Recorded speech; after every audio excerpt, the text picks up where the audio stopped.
Comienzo a predicar la palabra del Señor en este momento, dándole gracias a Dios por la oportunidad de levantarnos un día más, de poder reunirnos como estamos y adorarle, cantarle, orar, darle gracia, darle honra. Eso es una gran bendición. El pasaje de hoy ya lo hemos leído, 2 Corintios 1, 3 y 5, lo voy a leer de nuevo. Pero antes quiero hacer mi introducción antes de leerlo. Mis amados hermanos, todo ser humano necesita consuelo. El consuelo es el sustento de las emociones heridas o turbadas. Lo repito, el consuelo es el sustento de las emociones cuando son heridas o cuando están turbadas. Una de las definiciones de consuelo es que es la sensación de alivio que se experimenta cuando cesa o se procesa un dolor o una dificultad. Esa es una de las definiciones. Es una sensación de alivio. No se ha solucionado nada, pero hay una sensación de alivio cuando se procesa o cuando cesa un dolor o una dificultad. En una definición más acabada, dice que es el descanso y alivio de la pena, de la molestia o la fatiga que nos aflige y oprime el ánimo. Así que ya sabe usted que el consuelo tiene que ver con el ánimo y por ende tiene que ver con las emociones. El ser humano, creado a imagen y semejanza de Dios, cuando estaba en el huerto de Edén, escuche bien, no necesitaba ser consolado.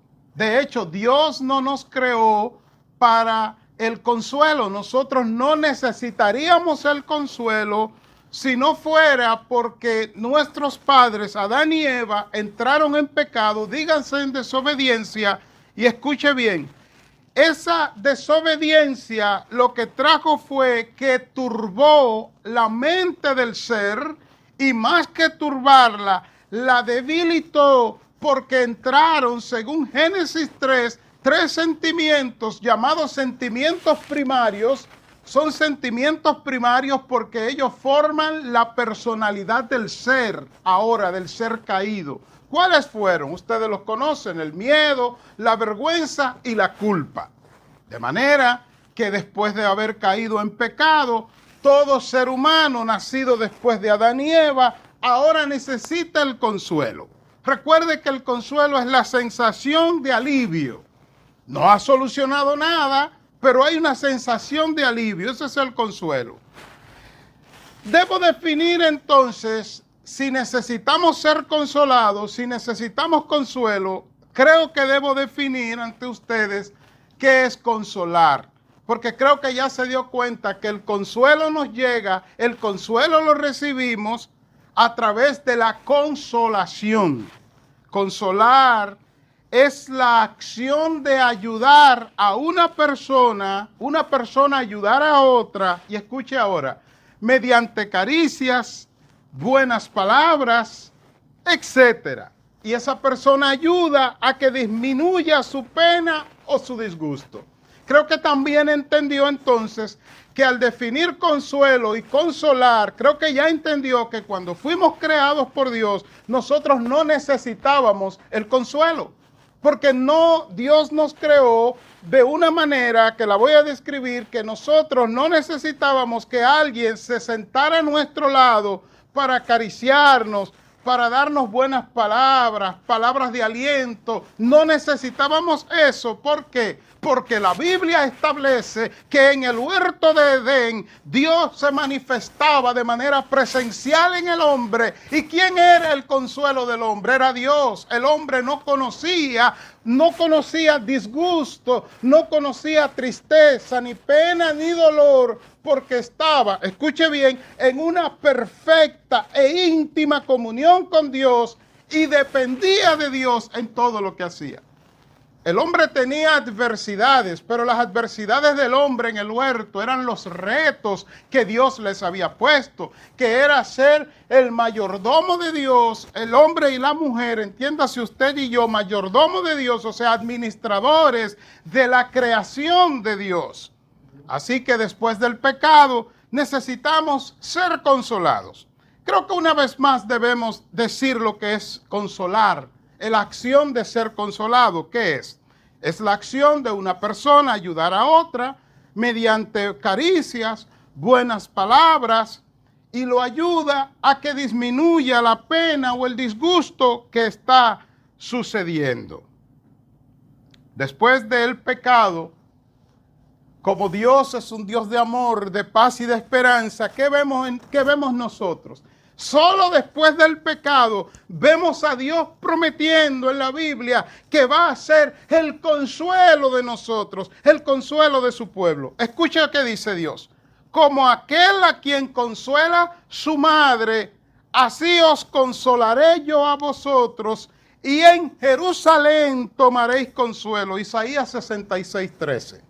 Alguien podría preguntar por qué la mención de en Jerusalén. Aquí Jesús, el Dios, está usando una tipología para que sepamos, escuche bien, que ahora el consuelo del hombre llega a través de una relación que tiene que ver con la intimidad, tiene que ver con la espiritualidad. Jerusalén representa la ciudad de Dios, la iglesia, el pueblo de Dios que se reúne en Jerusalén o se reunía en aquel entonces, y el Señor está prometiendo que Él va a ser nuestro consolador. El título de hoy, entendiendo y recibiendo el consuelo de Dios. Ese es nuestro título después de la introducción. Entendiendo y recibiendo el consuelo de Dios.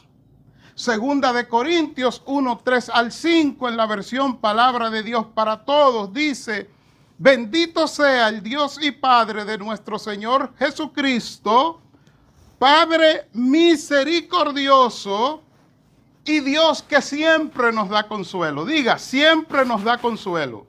Amén. Dios nos consuela en todos nuestros sufrimientos, para que también nosotros podamos consolar a quienes sufren, dándoles el mismo consuelo que recibimos de Él. Versículo 5. Así como compartimos los enormes sufrimientos de Cristo, podemos compartir con otros el consuelo que Él, o sea, Cristo, nos da. El consuelo de Dios en la Biblia tiene que ser entendido para poder ser recibido. El apóstol Pablo escribe 2 de Corintios y su propósito no es hablarnos del consuelo. El propósito de Pablo al escribir esta carta es hacer una defensa de su apostolado. Permítanme explicarlo brevemente. El apóstol Pablo había escrito una primera carta de la cual no se sabe, no se conoce, no se sabe qué pasó, no se sabe dónde está, a los Corintios. Y esa primera carta lo que causó fue más problemas porque Pablo fue severo con ellos por problemas que estaban sucediendo. Después Pablo visita a Corintios, la iglesia de Corinto, los problemas siguen y él escribe Primera de Corintios entonces, la que conocemos. Había una primera, esta sería la segunda, pero no se sabe qué pasó con esa carta. Él hace mención de eso, de la carta que escribió previamente. Al leer escribir Primera de Corintios, que en verdad es la segunda, porque había escrito otra de la cual no sabemos, tiene que mandar a Tito porque la iglesia continuaba con los mismos problemas. Pecado, se estaban yendo por otro evangelio y había un fuerte ataque al ministerio de Pablo y a la autoridad de Pablo. Él recibe la noticia de que de parte de Tito, de que las cosas habían cambiado, de que la iglesia había aceptado ahora la autoridad de Pablo, el apostolado de Pablo, y que se estaba reenfocando en hacer las cosas bien. Entonces el apóstol Pablo, guiado por el Espíritu, él dice, ellos han cambiado, ellos están mejorando, pero yo sé que quedan problemas todavía, quedan remanentes del problema. Déjame escribirle esta tercera carta, que para nosotros es la segunda. Y él escribe, escuche bien, para él defender, cimentar, estructurar por escrito su apostolado. Así que es una defensa de su apostolado. Pero note usted qué hombre es Pablo, que escribiendo para defender su apostolado, él comienza su carta haciendo ¿qué? Dando acción de gracias y exaltando a Dios como deberíamos hacer nosotros. Escuche cómo él comienza en este versículo 3. Dice, bendito sea el Dios y Padre de nuestro Señor Jesucristo. La palabra bendito sea aquí en la Reina Valera es la misma palabra, bendito sea el Dios. En la NTV, Nueva Traducción Viviente, comienza diciendo toda la alabanza sea para Dios. Y de esa palabra griega, alabanza, bendición, bendito, es de donde viene la palabra elogios que nosotros tenemos en nuestro idioma español. ¿Qué está haciendo Pablo? Está haciendo, aunque escribe para defender su apostolado, él comienza dándole elogios a Dios, exaltando a Dios, lo llama Padre de nuestro Señor Jesucristo, pero no se queda ahí. Él pasa ahora a mostrarlo como un Padre misericordioso. Recuerde usted que la misericordia es dar lo que la persona no se merece. Entonces Pablo está diciendo, yo comienzo en su mente a escribirle esta carta que es para defender mi apostolado, pero de la única manera que puedo comenzar es exaltando a Dios, reconociéndolo, elogiándolo, y es porque Él es Padre nuestro, Padre de nuestro Señor Jesucristo, Padre nuestro. Él es Padre de misericordia, o sea, Él nos da lo que no merecemos. ¿Y qué más dice? Él dice, Dios que siempre nos da consuelo. El texto completo, versículo 3, bendito sea el Dios y Padre de nuestro Señor Jesucristo, Padre misericordioso y Dios que siempre nos da consuelo. Ahora, después de exaltarlo, Pablo pasa a mostrar a Dios como la fuente de nuestro consuelo. En este pasaje lo que Pablo hace es que él no está desarrollando una teología propiamente de la consolación, escuche bien, sino que él está testificando lo que Dios es. ¿Qué es lo que Dios es? Un Dios de consuelo, un Dios de misericordia, pero también un Dios de consuelo. Eso es lo que Pablo está haciendo. Acabo de decir que Pablo en este pasaje no hace una teología, no define una teología del consuelo. Y ese es el problema, el reto de este pasaje. Que la mayoría de los cristianos leen este pasaje, 2 Corintios 1, 3 al 5, citan el pasaje y no saben de lo que están hablando. Les voy a dar un ejemplo. Yo a diario escucho cristianos que oran y dicen, Señor, estoy triste, estoy abatido. Señor, ven a consolarme. Criatura, nunca vas a recibir el consuelo de Dios si tú oras de esa manera. Porque el consuelo de Dios, como veremos, no se recibe, escuche bien, en el momento que tú estás en sufrimiento. No, si esperas recibirlo en el momento del sufrimiento, no lo vas a recibir. Recuerde que nuestro título es Entendiendo y Recibiendo el Consuelo de Dios. 2 Corintios 1, 3 al 5. En el versículo 4, Pablo explica que el motivo, la razón, el propósito de Dios consolarnos como lo hace, es para que nosotros, después de recibir el consuelo de Dios de manera vertical, porque el consuelo es vertical, o sea, se recibe en una comunión, en una relación primero que Dios ha provisto en Cristo, ahora una comunión con Él, y Él da el consuelo, y Él dice, pero el propósito es que ese consuelo que han recibido de manera vertical, lo manifiesten de manera horizontal. Escuche cómo dice el texto, versículo 4 de 2 Corintios 1. Dios nos consuela en todos nuestros sufrimientos. ¿En cuáles? En todos nuestros sufrimientos. ¿Para qué el propósito? Para, cada vez que usted escucha o lee la palabra para, es un propósito. Ya usted sabe que hay un propósito, hay un fin. ¿Cuál es el fin? Que usted se goce, que usted declare que es hijo de Dios. No. El fin es que ese sufrimiento que el Señor le ha consolado a usted, entonces usted, dice el texto, para que también nosotros podamos consolar a quienes sufren. ¿Y cómo consolamos? Porque el diccionario define el consolar como la acción de una persona ponerse al lado de otra para con caricias o con palabras buenas, palabras bonitas, ayudarle a disminuir la pena. Pregunto yo, ¿ese es el consuelo que Pablo describe aquí? Repito, porque ya lo dije, el reto de este pasaje es que Pablo no desarrolla una teología del consuelo o de la consolación de Dios en nosotros, sino que él da un testimonio del consuelo de Dios. Él exalta a Dios por ser un Padre misericordioso y por ser el Padre Dios de toda la consolación. Nosotros tendremos que buscar un auxiliar en este pasaje para poder entender cómo es el consuelo. ¿Cómo es que nosotros consolamos a las demás personas? El texto lo dice, versículo 4, parte final, dándole el mismo consuelo que recibimos de Él. Entonces la pregunta es, ¿cuál es el consuelo? ¿Cómo es el consuelo de Dios? Pues sigamos hacia adelante y nosotros entonces podremos llegar a entender lo que dice. Mis amados hermanos, la esencia de este pasaje, versículos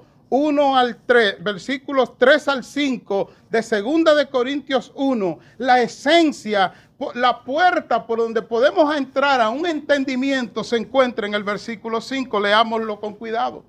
En la versión Reina Valera del 60, ese versículo dice: porque de la manera que abundan en nosotros las aflicciones de Cristo.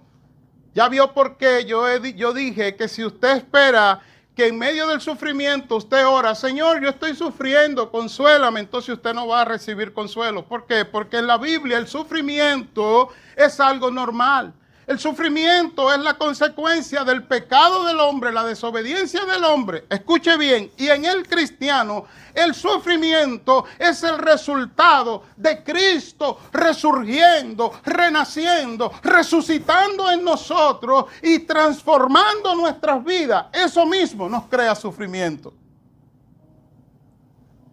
Cuando hago mi silencio es para que su cerebro procese lo que estoy diciendo en y por la palabra. Vale decir que cuando estoy predicando, los términos que uso son absolutos, porque predico la palabra, no lo que yo pienso. ¿Amén? Debió decir amén a eso, pero usted no lo dijo, yo lo dije. Amén. Dice, hermanos míos, el versículo 5, escuche bien, porque de la manera que abundan en nosotros las aflicciones de Cristo, eso es una verdad absoluta, así abunda también por el mismo Cristo nuestra consolación. Pastor, no lo entiendo muy bien, no se preocupe que tenemos un salvavidas aquí que es la PDT, Palabra de Dios para Todos. Escucha cómo cómo la PDT trabaja este pasaje. Dice, porque así como los sufrimientos de Cristo se desbordan sobre nosotros y nosotros sufrimos con Él, escuche ahora, escuche bien, así también por medio de Cristo se desborda nuestro consuelo. ¿Sabe lo que está diciendo, mis amados hermanos?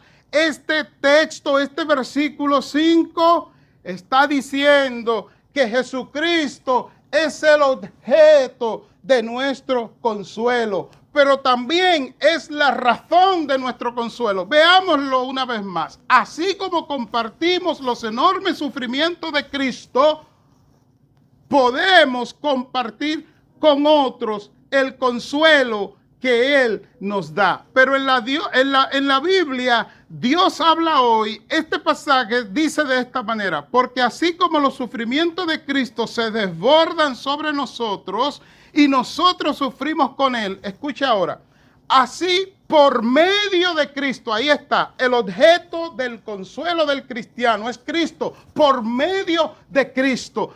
Quite la ecuación Cristo de su vida y usted nunca tendrá consuelo. Quite su mirada de Cristo y usted nunca tendrá consuelo.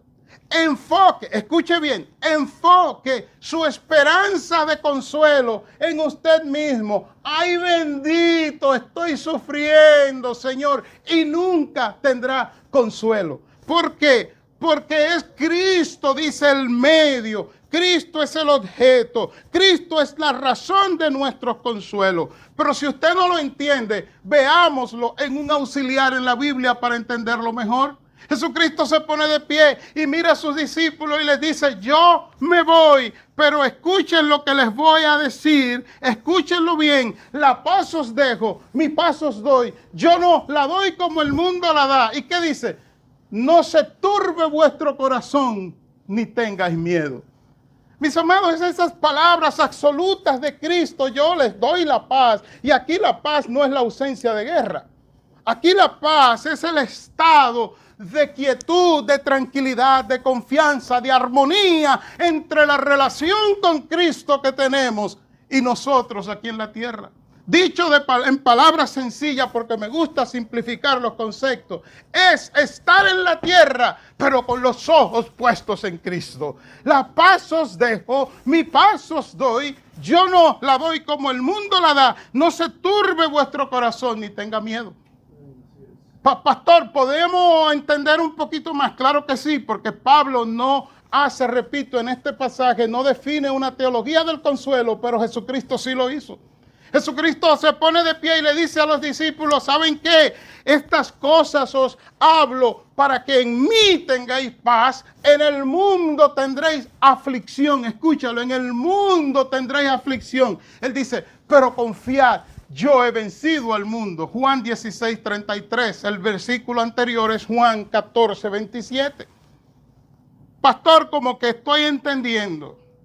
O sea que Cristo es el sustento de mi consuelo. Sí, Él es el objeto, Él es la razón del consuelo, Él es el sustento en el consuelo, Él es la verdad absoluta que tú y yo tenemos que tener consciente y pendiente cuando estamos o cuando necesitamos ser consolados. Lo que quiero decir es que si tú esperas que como algunos creen que el Señor se va a sentar a tu lado a llorar contigo, ay bendito nene, creo que no has conocido la esencia de Dios, Dios no lo va a hacer. Porque el consuelo no es ahora, el consuelo es que ya Cristo lo proveyó para nosotros. Pastor, ahora no lo entiendo, pues lo vas a entender ahora en esta parte que Jesús lo aclara mejor. En el libro de Juan 16:13-15, escucha lo que dice Jesús. Hablándole a la iglesia, o sea, a nosotros, a los discípulos. Pero cuando venga el Espíritu de verdad, escuche bien, Él os guiará a toda la verdad. Ahí está el consuelo.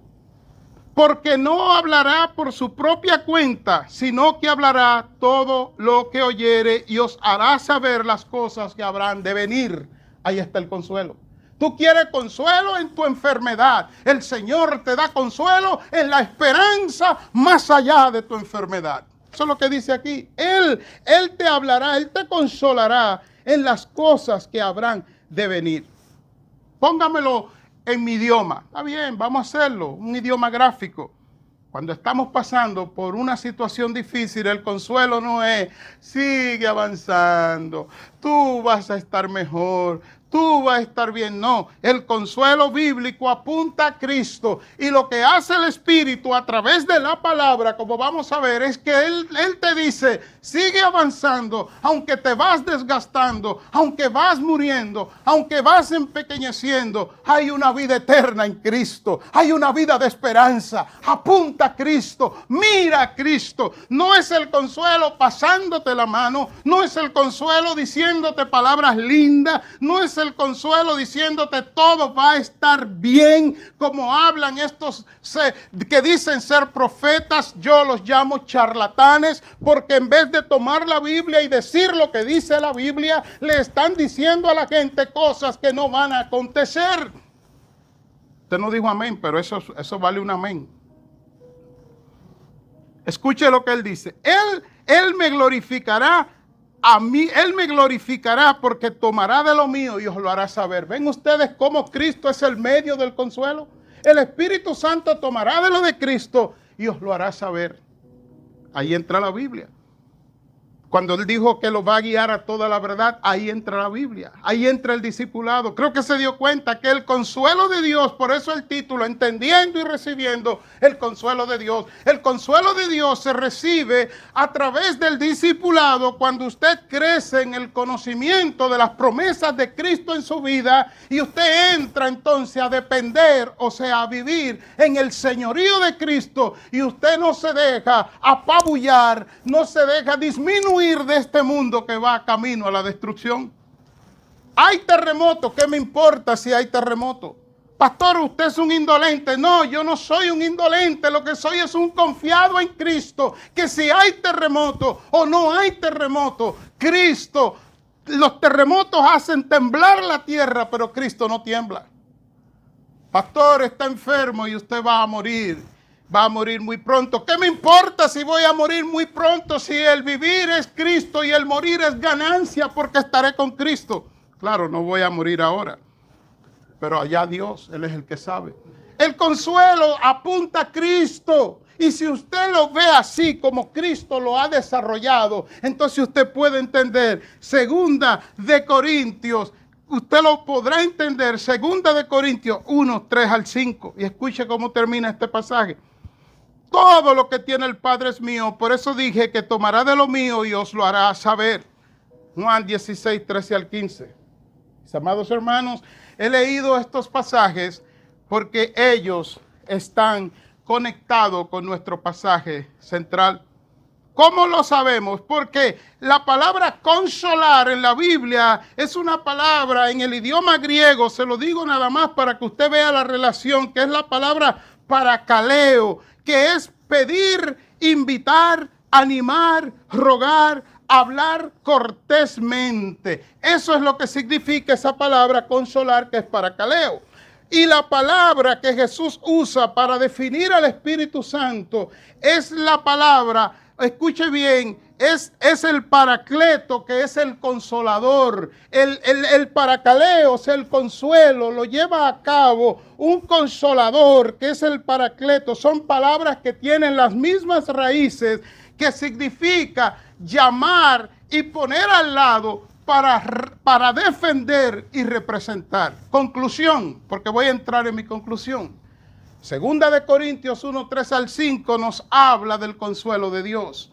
No nos define el consuelo de Dios, pero en un estudio como lo hemos hecho, entendiendo y recibiendo el consuelo de Dios, sabemos que el creyente no ora para ser consolado, ora porque ya ha sido consolado en Cristo al tener el Espíritu Santo al lado de, para cuando nosotros estamos en dificultad. El Espíritu Santo, como dice Romanos 8:26, intercede por nosotros, aparte de nuestro dolor, aparte de nuestra insuficiencia, aparte de nuestras dudas. El Espíritu Santo se comunica con el Padre y señala tu vida, señala tu discipulado, señala tu intimidad. Y es así como el Padre de manera automática ya ha dado el consuelo de Él en nosotros.